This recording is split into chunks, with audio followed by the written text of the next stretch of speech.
When our son Ricky was about 18 years old, my husband and I began to be concerned about his future. What would happen to him when we were no longer around? We didn't want him to be a burden on our son and daughter, and we wanted him to have a fine quality of life that would have purpose, that would be productive, and would give him dignity. It took us 5 years to find the house that we ultimately found. We discovered, much to our chagrin, that we were about as welcome as typhoid in communities. It took a year to renovate it, and after 7 years of struggle, we opened up in 1980 for 12 people, 1 Ricky and 11 Rickies. CMA was founded by Joan Brenner, and she was a feisty, inspirational warrior mom who wanted to find an alternative for her son other than an institution, which was pretty much the only option for people with disabilities at that time. She had a board of directors. They were people that were very strong advocates for people with disabilities. Some of them were other parents. They gave of their time and talent, and they connected with other community members to make CMA grow and to make sure that other people were able to have homes for their sons and daughters. So what we heard was that Joan Brenner had decided folks being in this sheltered, beautiful home and other homes in a great neighborhood just struck me as wonderful for those residents. I was just enamored with their personalities, their interests, and the things that they wanted to do with their lives. That this was an environment where people could live up to their potential. Our responsibility is to make sure that we can provide whatever service is needed throughout the entire range of people's lives. We have what's considered a 24-hour supervised IRA. We have supported living programs where individuals get staffing but not 24 hours a day. And we also provide specialized housing for people with dementia and Alzheimer's, as well as people with higher medical needs. Eric, Paul, Brenner, and office assistants. I do shredding, I do Xeroxing, I do envelopes, and I put the stuff away. I like living at Massapequa because it's appropriate for me. I don't want to live somewhere else because I like it, like the people there. My name is Liz. I've been living there in CMA for going on 50 years. It made me be independent, learn everything on my own. I went to the bank by myself. I go to the doctors on my own. Best part is, hanging out with the residents. I feel like another second family. I'm Chris Nago. I live in Merrick. I'm Deanne. I live in Merrick. We do cooking, there's site days. So people that shop it or stay back cleaning that kitchen. We do that at parties and barbecues here. We go a lot of places and make me happy to hang out with my Bessie, my knuckles. I can hang out with her a lot and do stuff with her. Should have me color or hang out in my room sometimes. It was very emotional. Knowing that we've been waiting for so long for this. She's been on a list since she's 16, and finally at 30-something, we're getting placement for her for a group home. Excitement, just uncertainty. We didn't know what to expect. Happiness for her. A lot of emotions go through a parent of a special needs child. The word would be grateful.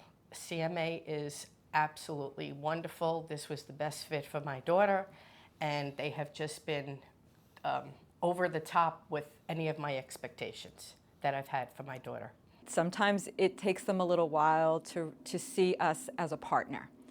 And that's probably one of the most rewarding things is when we get past the point where I don't know that I can trust all aspects of my child's life with the agency to I trust this agency with all aspects of my life, of my child. that's when we really have just amazing relationships and partnerships with the families. And we, from the beginning, we tell families, we're not here to replace you. We're not here to, take your loved one away from the important family activities, the holidays, the events. We're just here to enhance that. And when it comes together, we just become another part of their family, and they become another part of our family. What happened around 20 years in is that we needed some alternatives for our folks to go to during the day. There were some sheltered workshops, but we needed some other alternatives that could help support them in work and day alternatives. The Day Rehabilitation Program Without Walls that CMA offers, it's essentially a program that's designed for adults that graduate from, young adults that graduate from high school. And once they age out of the school system, they are in a program that's community-based.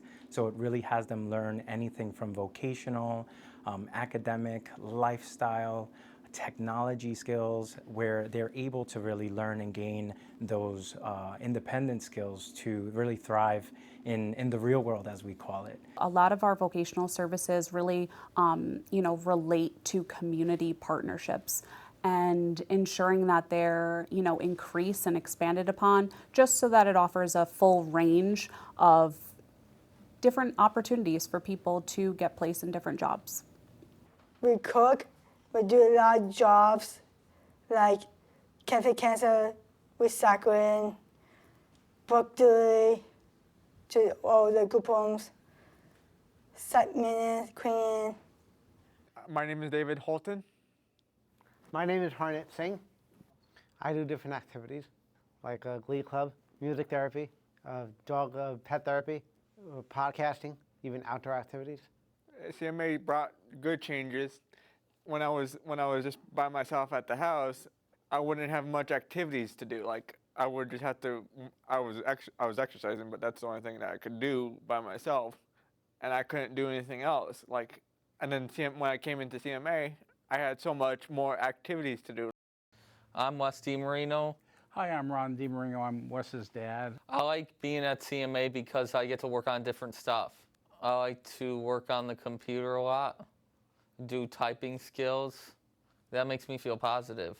I've learned a lot of independent living skills. I want to learn how, in the future, I want to have my own place to live in the 5 to 6 years. Yeah, so as a parent, it's wonderful to see Wes grow in his job, and of course we want him to work as independently as possible. More time and more space on his own to do the things that we all know he could do on his own. And so it makes me feel very proud of Wes, very proud. So we do have to inform other businesses and employers of what services and programs that we do offer currently.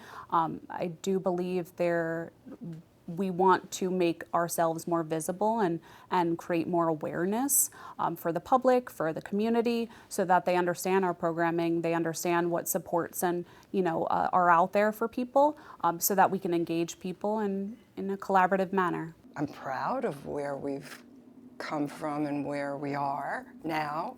I think we're strong. I think we're good. Good as in we have good people.